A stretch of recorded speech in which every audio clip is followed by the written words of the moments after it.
The Hornets say 8 is enough. They get a win over the Chicago Bulls, and they end their 7-game losing streak. I will tell you how they did it next on Locked On Hornets.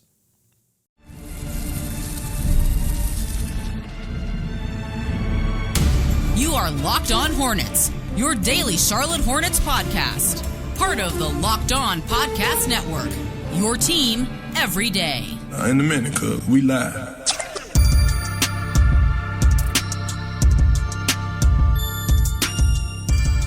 Welcome in to a fun edition of Locked On Hornets. We haven't had, we always have fun, but we haven't gotten to talk. We haven't had an opportunity to talk about fun basketball here on Locked On Hornets, your daily podcast on the Charlotte Hornets, for quite a while. But we get to here on this episode because the Charlotte Hornets beat the Chicago Bulls 123-116 to get back into the win column. By the way, this show part of the Locked On Podcast Network, your team every day. Now the #1 sports podcast network. I'm Doug Branson. You can follow my work on everyhornetsboxscore.com. You can watch Yahoo Sports Daily every day. I'm usually joined by Walker Mail of WFNZ. You can listen to him every day on WFNZ. On the Wes and Walker Show, 12 to 3. You probably watched him tonight on the FanDuel Sports Network broadcast, filling in for Terrence Oglesby, as he's done a couple of times this season. He did a fantastic job there, as he always does. Him and I are going to link back up next week to talk about everything around this team. But for now, you got me over the next 2 episodes. Today's episode is brought to you by FanDuel. Right now, new customers can bet just $5. And if your bet wins, you'll get $300 in bonus bets to use across the app. Head to FanDuel.com to get started. So, the Charlotte Hornets get a win. What was this game? What wasn't this game? I want to get into that. I want to talk a little bit about Brandon Miller powering this team, leading the team in scoring. Is he fully back? I've got some sicko celebrations to share with you from the Sicko Brigade. Join subtext.com/Charlotte Hornets if you want to share in the sicko celebrations, in the sicko lamentations. It doesn't matter win or lose. I want to hear from you. But the Charlotte Hornets, they win this game 123-116. I mentioned Brandon Miller, 27 points, 10 of 19 from the field, 52% shooting. He adds 5 threes in this game, 5 of 11, so that's 45. I'm going to say 46%, 45.5. I'm rounding up. If the Hornets win, I round up. If they lose, I round down. He also has 3 blocks in this game, 3 good plays. But I would say, Brandon, I love that the offense is back. I really do. The Hornets need all the offense they can get because the team defense is not very good. And I would say Brandon Miller's defense in particular in this game, not very good, just on an individual level, not keeping a lot of guys in front, getting burned by Kobe White a lot in this game. But his offense enough to overcome some of those defensive deficiencies. And I'll just share a couple of the sicko celebrations right now. This 601 says obvious game ball. I believe that's Schumann. Yeah, Schumann of the 22nd Mullins Regiment. Obvious game ball to B. Miller, and another to LaMelo, Collin, and Miles for playing measured basketball. I think that's a great description of what we saw tonight. Measured basketball. This is an interesting stat. Before I get into what this game was and what it wasn't, I did run into this stat as I was kind of preparing here briefly before I jumped on the mic. And the Hornets, only 14 turnovers in this game. I say only because, we have seen a lot of 20-plus turnover games, and the Hornets getting blasted in points off of turnovers by so many, but just by virtue of you turning the basketball over a lot, giving the other team opportunities to score on those, okay? But this is also something that I've noticed. Even when the Charlotte Hornets can keep their turnovers to a respectable level, which is what 14 is. 14 turnovers, respectable level of turnovers, okay? The Chicago Bulls still managed 24 points, nearly okay quarter's worth of points off of turnovers. And it's because when the Hornets turn it over, Well, first of all, Chicago is a team that pushes the pace, wants to get into transition and beat you off steals. So that's just like number one. Like you really can't turn it over against teams like Chicago because they're going to turn it over into points. But the Hornets' turnovers feel backbreaking because a lot of times they're above the free throw line, as I talk about a lot. They're not, it's not driving, you're getting all the way to the rim and someone strips you.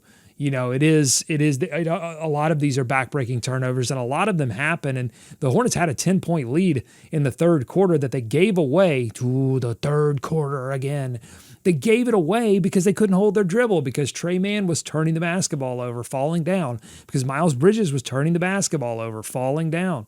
LaMelo Ball, not an issue for him in this game, actually. Only 2 turnovers for LaMelo in this one. But yeah, the backbreaking turnovers still a problem for the Charlotte Hornets. But, and here's my but, at least it's only 14. And that means that you're not taking your offense consistently out of rhythm. Like you can pile on possessions when you're not constantly turning the basketball over. I mean, 7 or 8 turnovers more doesn't sound like a lot, but if they were to get into the 22-23, I don't think they would have been able to build a lead at all. They talk about stacking possessions, stacking good possessions. That's what makes winning teams win. And that's what the Hornets did in this one. That's what they were able to do. Why did they win this game? What was this game and what wasn't this game? I think the reason they were able to win this game is because they decided to give a bleep. If you're watching on YouTube, it's on the little scroll we have. They decided to give a bleep. In the last game that they lost against New York, they did not look like they were giving a bleep. And I mean, it was just up and down the roster. And there were some people, including my friend Nada Edwards on his Substack. They weren't quite ready to say the word quit, but the qua, they were at the qua. They just needed they needed one more syllable. They needed one more performance by the Charlotte Hornets to really land on that last consonant there. And instead, what you got here was a team that was able to look back at that Knicks game and say that was unacceptable. Because to me, if they had come out in this game against Chicago and gotten blasted in the same way that they got handled by the Knicks, then I would have said Hornets DNA doesn't exist. DNA. I don't know what it stands for. I don't know what it means. Because it doesn't mean good basketball. It doesn't mean giving a bleep on every single play in every single game. But instead, what you got here against Chicago is you got a lot of hustle. You got a lot of aggressiveness from Brandon Miller. You got a lot of hustle from Collin Sexton, particularly, I thought, in the fourth quarter, providing key second chance opportunities. You got it from Musa. Miles Bridges, 14 points, playing disciplined basketball in that final frame, a deciding final frame when they needed to play good basketball, or because Chicago was threatening to come back, because Chicago is not a great team, and they are a team that you can drive on, and they're a team that doesn't play good defense either. They've got some of the similar issues to Charlotte, but they've been a little bit healthier and they've gotten good performances from their best players. That's what Charlotte is still waiting on. They are getting a little bit healthier now, but they need great performances from their best players. Still waiting on that from LaMelo. Got that a little bit from Brandon Miller. What this game wasn't was like, I'm not going to come away from this game going, all right, they're getting ready to reel off 4 or 5 in a row. They got the Toronto Raptors on Saturday night, second night of a back-to-back. Yeah, I'm not ready to say, all right, they're going to avenge their loss against Toronto and start to reel off a winning streak here. They've got a lot of stuff to clean up, particularly on the defensive end. We can talk about some of that stuff in the next segment. So what this game was them deciding to give a bleep. What they've got to get to now is a way to execute on offense when they break the lineup and on defense at all times. They've got to find a way to execute better. I guess this game technically did enter crunch time territory or clutch time territory, whatever they want to call it. And So I will have to see if this counts, because I know the Hornets were sitting at 0% in 5 opportunities to win clutch games. The only team that had not, that had been given an opportunity in a clutch game and not won an opportunity. So we'll see if this technically counts as that. I'd have to look at like where they were. There's all these qualifiers that make a game a clutch game. So I don't know if this one counts, because ultimately the final score 123-116. I think the run that they went on at the very end of the game probably took them out of that, but an important win nonetheless for the Charlotte Hornets. Let's break down some more of the performances, what this game means. LaMelo Ball, some interesting stats from him in this game. Was it a good game? 28 minutes of play, still not eclipsing the 30-minute mark. They're still being careful with his minutes. Not a great shooting night, but I thought some good moments for him as well. We'll talk about that. Plus, I don't know if you saw it, but there was a moment at the end of the game where a fan got involved in the game and got tossed. We'll talk about that too. We'll wrap it all up. Plus, I've got a question from the Sicko Satchel that I want to answer at the end of the show. Stick around. Locked On Hornets. Today's episode of Locked On Hornets is brought to you by our friends at DoorDash. The NBA season, it's heating up. NBA Cup, we're about to get into that. Well, we're not. The Hornets aren't. But the NBA is, and DoorDash has found the perfect way to keep fans in their bag all season long. Whether you're watching for the highlights, your fantasy team, or just your favorite player, DoorDash makes every game night even better. DoorDash is the official on-demand delivery platform of the NBA, and they are celebrating with something called the bag drop. Every time an NBA player scores 50 points in a game, DoorDash drops 50% off your order with Dash Pass the next day, and you are automatically entered for a chance to win the ultimate fan bag. We're talking player-inspired drip, exclusive gear, and the stuff you'll actually want. I love that DoorDash is not just food. You can get everything from snacks, drinks, headphones, ice, even socks, if you need some socks, all delivered. DoorDash has you covered for late night highlights, last minute watch parties, and double OT fuel ups. Thankfully, the Hornets did not need that tonight. So next time someone goes off for 50, use promo code NBA50 the next day to get 50% off on DoorDash with Dash Pass plus your shot at the bag drop. Dash Pass members only, 50% off up to $10 the next day after a 50-point game with promo code. Terms apply. No purchase necessary. Ends April 13th. Open to U.S. residents 21 or older. Visit DoorDashInYourBag.com for full details. DoorDash in your bag all season long. More Locked On Hornets ahead.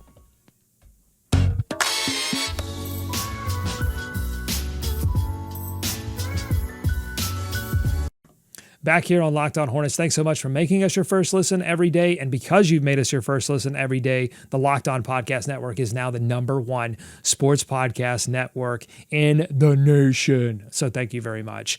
This was a game that was played almost exclusively at the rim for both teams. The Chicago Bulls, 97th percentile in rim shooting frequency percentage in this game. Half their shots came at the rim. For the Hornets, still above average, but at 34%. The Hornets did take a lot of threes in this game too. 44% of their shots came from beyond the arc.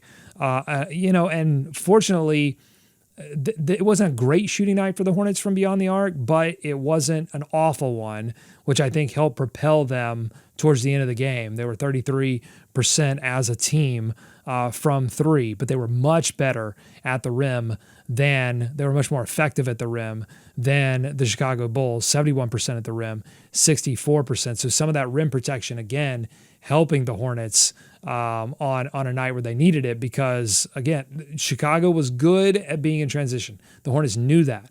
That's been their MO all season long. Hornets were not able to stop it, though. The Chicago Bulls very effective in transition. The Hornets still have some stuff to figure out there with the fast break, because not only, and this is a trend that extends into this Bulls win, they're not only getting killed defensively in transition, they haven't been able to generate enough points themselves in transition, because partly they're generating blocks, but they're not generating a lot of steals. They're not disrupting a lot of passes and getting out on the break in that way.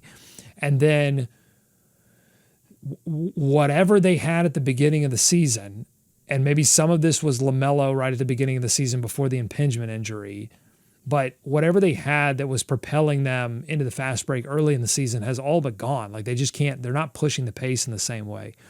So I hope that if LaMelo Ball does come off this, minutes restriction at some point, they can get back into a groove of like, we are going to constantly push the pace.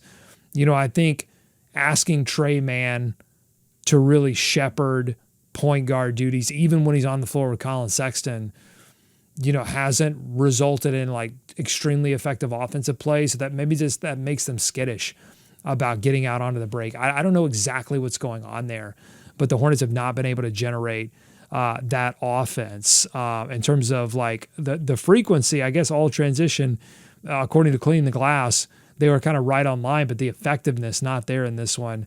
Points per possession, minus 1.9. And then points per play was in the 10th percentile in transition.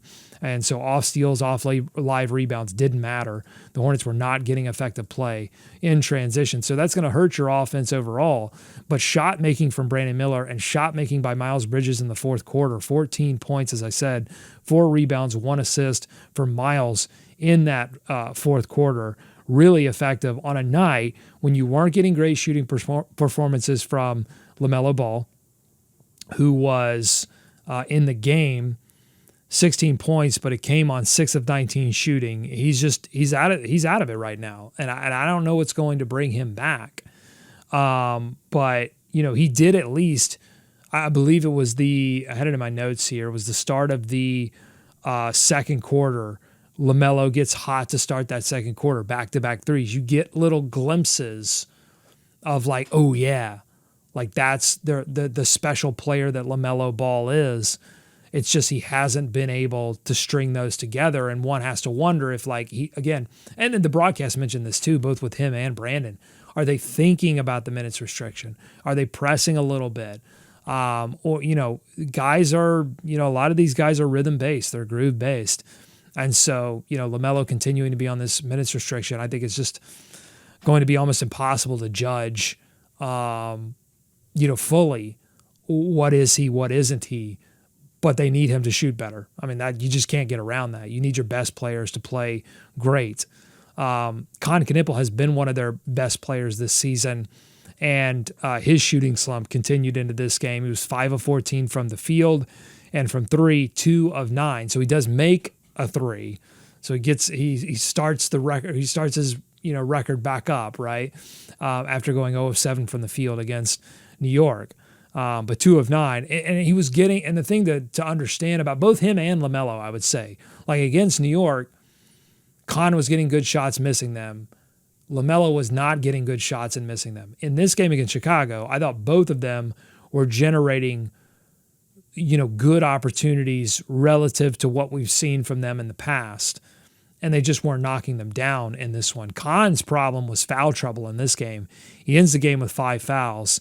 And, it seemed to limit him a little bit in terms of what he wanted to do, and took him off the floor at a time that maybe he could have generated a little bit more for the team. So that was the difficult part for him. Maybe in the next episode I'll talk, because I got a few questions in the Sicko Satchel about whether or not he's hitting the rookie wall. So stay tuned for the next episode. I want to go in depth on that, but I want to stick with this game for this episode. Collin Sexton, man, I just can't say enough good stuff about him in this one. He was, I thought, the engine of not only their offense, but just like their physicality in general. The Hornets played a much more physical brand of basketball in this game. They were willing to hit in this game. They were willing, and in fact, Buzelis felt it. Kobe felt it. You saw a lot of frustration from Chicago, a lot of wanting foul calls. And that's usually flipped. That's usually the Hornets wanting all of that because they're the ones getting pushed around. A challenge must have been laid. I mentioned if they had lost this game, I don't know what Hornets DNA would have meant. If they had lost this game, I would have started to say, does Hornets DNA not even exist? Is it not even a thing? I think it was interesting that you did see Charles Lee wearing the Hornets DNA hoodie pre-game, like statement right there. He's saying, look, we're going to be about it tonight. And to the Hornets' credit, they were absolutely about it. And I don't know what this season is going to be. And again, I don't think this is going to be the start of some 5-game winning streak. If I'm wrong, great. I don't think it's going to be. I think they still have a lot to work out. But I think if this season has good takeaways, and if LaMelo Ball remains on this roster, if Miles Bridges remains on this roster, if this roster remains somewhat intact through the trade deadline, I think you can put a marker down on this game and say, hey, this is where it could have all gone apocalyptically bad. And I don't know that even some early trades would have been out of the question. And again, with this Hornets team right now, they have not been a bastion of consistency. So not ruling any of that out. I would say like the questions about what this team can be, they all still exist. It's just, I think some of those questions would have been almost definitively answered had they lost by 25 to the Chicago Bulls. And the potential was there because Chicago needed this win too. It wasn't as if Charlotte was the only one coming in and needing a win. Like Chicago has been struggling. And so this was a real opportunity for the Hornets to lay down if they wanted to lay down. They obviously didn't. And you heard Brandon Miller in one of the sideline interviews say they recognized that they let each other down in that loss against New York.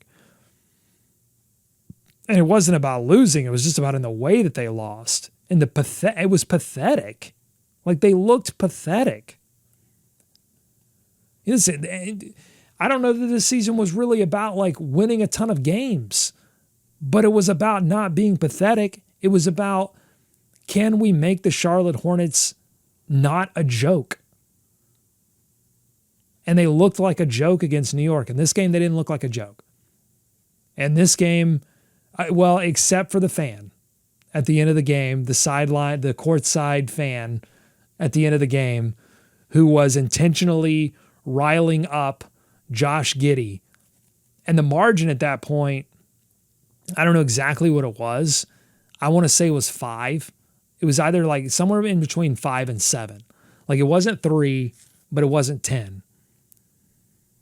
And you've got a sideline fan wearing sunglasses, looking ridiculous, getting Giddey riled up, then giving him the double bird. Josh Giddey going over saying, that's the guy, throw him out. The NBA officials coming in, throwing him out. And if you're a Hornets fan, and if you've been a Hornets fan for the past decade, you're thinking one thing at that moment. You're thinking, my God, are we going to get purple shirted again? Are we going to get the purple shirt guy riling up Dwayne Wade in the 2016 playoffs and resulting in a loss? And it could have happened. Fortunately, the Hornets defense stepped up in that moment. But I want to say good job by the FanDuel broadcast of staying on that guy and letting everyone witness that guy being stupid and getting tossed. Because I think sometimes in these moments, broadcast make the decision, hey, we don't want to encourage this behavior, so we're not going to show it. But I actually like showing that person getting tossed and the people around him reacting, being like, yeah, toss this idiot. Because that fan made himself a part of the game in a way that was unacceptable. Because it could have resulted in a Chicago run. It's unacceptable just like on a human level. Like, why do you go to a game? Maybe that's the answer is simple and it's, he had too much to drink or whatever. But like the answer is, don't make yourself a part of the game. Go there, cheer hard, boo hard. That's fine. But you're not part of the game. You paid to be at the game. You are not paid to play. Don't make yourself a part of the game. Please. If you get courtside seats, I beg of you, don't make yourself a part of the game. Boo hard, cheer hard. There's a line. You know what the line is. Don't make yourself a part of the game. All right, coming up, I'll share more Sicko celebrations from the Sicko Brigade because the Hornets do get a win. They avoid the curse of the purple shirt. And I want to share a Sicko Satchel question as well. That's all coming up here on Locked On Hornets.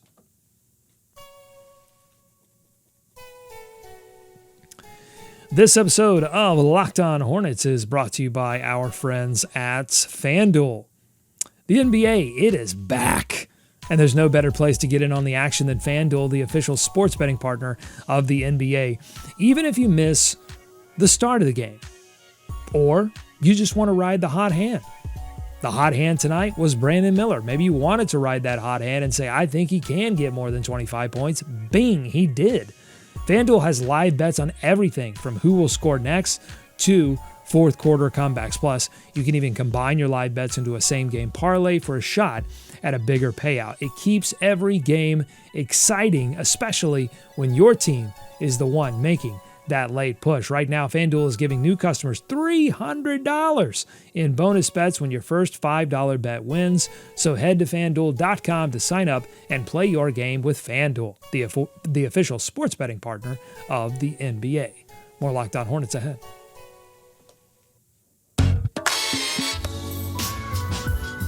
Back here on Locked On Hornets, and I promised a Sicko Satchel question, and I have one here from J. Brown Buzz City, who says, what relative at Thanksgiving is this year's Hornets team?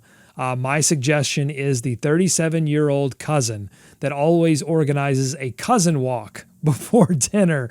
No matter how life is going, when you use him as a benchmark, things always look positive in comparison. That's, first of all, great question, J. Brown Bus City. Even better analogy, the cousin who organizes the cousin walk before dinner. Yeah, listen, Thanksgiving provides lots of opportunities for analogous family members. I'll come up with one here in a second, but I just want to say this. This is the first post-Thanksgiving episode. I wasn't able to join there right before Thanksgiving, so I do want to say I hope you had for those that are watching here in the United States, or if you're celebrating overseas, if you celebrate Thanksgiving, I hope you had a great one. I hope you got to spend some time with some family or some friends or some people that you love. And the other thing I want to say is thank you for supporting this show, for supporting WFNZ, for supporting Every Hornets Box Score and all the stuff that you support, for being a part of the Sicko Brigade, for being part of our family. I mean, we do have a little bit of a Sicko family here, and we really appreciate you being a part of it and keeping this show going for nearly 10 years. We have nearly been doing this thing for a decade. It's really, I've been covering the team for more than a decade, but in this version of it, Locked On Hornets, we've almost been doing it for a decade, and we really appreciate it. So now, what is the family member? I think it's the single uncle who is a little bit inconsistent with whether he shows up or not. I think that's, does sometimes come inside with sunglasses on, much like the fan that was thrown out, is a little bit unpredictable. You don't know which sometimes he's really fun.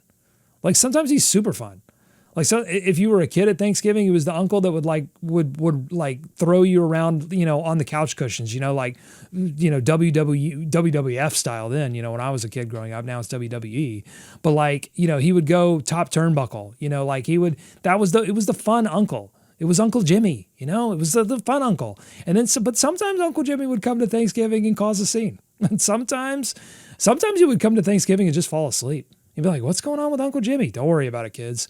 That, I feel like, it's the inconsistent uncle. It's not it's the inconsistent uncle. Sometimes fun and, sometimes falls asleep on the couch and, just stays there. So that's a great question by J. Brown Buzz City. Let me know what you think in the comments. What relative at Thanksgiving have the Hornets represented? At least you got fun Uncle Jimmy tonight. You got fun Uncle Jimmy who was attacking the rim with ferocity and showing a level of fight that we haven't seen from this Hornets team. Obviously, the losing was getting to them. Obviously, bringing LaMelo and Brandon Miller back in the limited fashion was just getting into their groove a little, getting them out of the groove, like getting into their groove a little bit, in a way that it seems like they're finally figuring out. So that's a positive step in the right direction for this Hornets team. Let's go back to the Sicko Brigade to get some more Sicko celebrations. This one comes from, drumroll, Rocky from Salisbury, checking in saying, "We needed this bad. Brandon Miller, MVP." Yeah, I mean, the loss to the Knicks, 129-101. Before that, the Hawks, the Clippers, the Pacers, the Raptors, the Thunder, the Bucks. I just rattled off a lot of good teams. I mean, this was, the Hawks didn't have Trae Young. The Pacers that was obviously an awful loss. But apart from those, and I would even say the Hawks, that was like, that was a tough loss.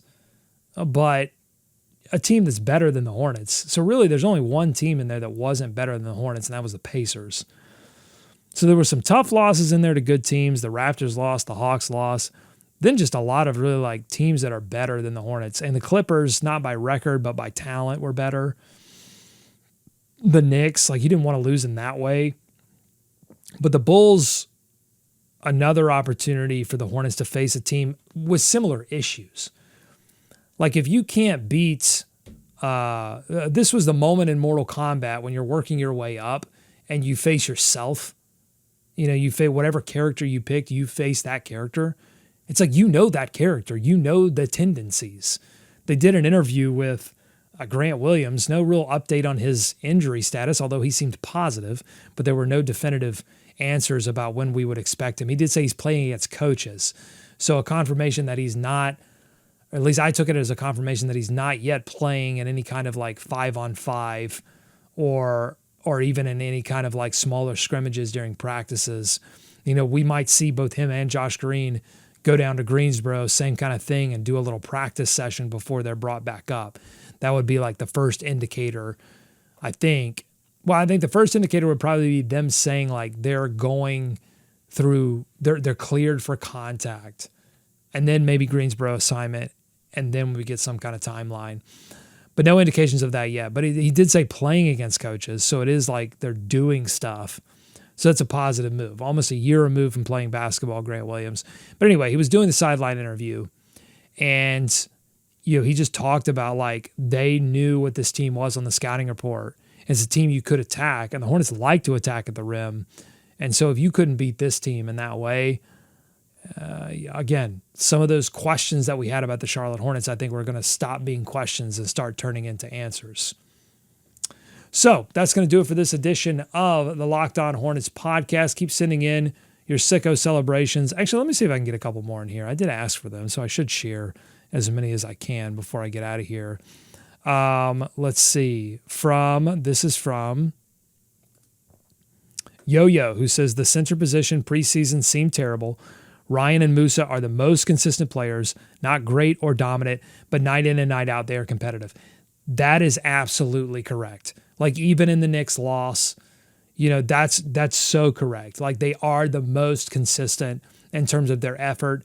They're not going to pile on huge stats. That's just not their game. That's not how the game is facilitated for them. That's not the part of the plan. And so that's the Hornets need the players that are part of that plan of like, hey, we need the offense to flow through you. They need those players to stop turning the ball over in the most disastrous way possible. They need those players to consistently hit three-point shots. They need those players to give more of an effort to keep guys in front on the defensive end of the floor and not get back cut to death, which was also an issue early in this game. They cleaned some of that stuff up late. More sicko satchel questions. I want to save those. Yeah, I've got a lot of satchel questions. So I want to save that. So those were the sicko celebrations. I want to save the satchel questions for tomorrow's episode. So tune in for that. And until then, go Hornets, go America. Thank you so much for supporting this show and making us the #1 podcast network in America. Until then, we'll see you then. Go Hornets, go America. Let's swarm Charlotte.